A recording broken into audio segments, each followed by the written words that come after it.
Stacey, great questions, and I'll answer all of them for you. The World Cup and Bledisloe Cup, they were both unique trophies, and both to be privileged to be part of a couple of those winning teams. The World Cup in '91 and also in '99, but also through my career, been lucky enough to win the Bledisloe Cup 3 or 4 times, and it's a great trophy. It's a lot of tradition there, so it depends on where you come from. I think where if you live in Australia, New Zealand, the Bledisloe Cup's very important, but the World Cup is the pinnacle of rugby right throughout the world. And I think 1991, when we had the first opportunity to win the World Cup, was very special.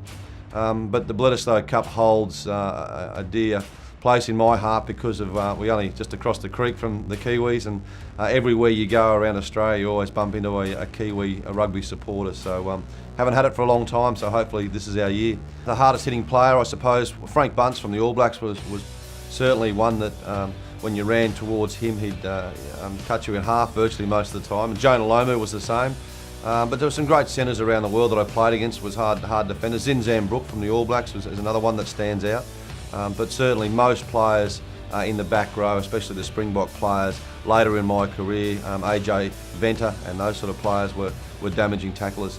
When you look at your question about do I hate England or the All Blacks, there is no hatred. I think there's certainly a big respect for those teams.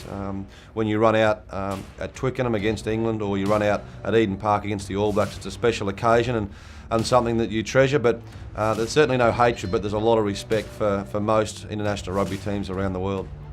Discover more untold stories at rarestories.com.au.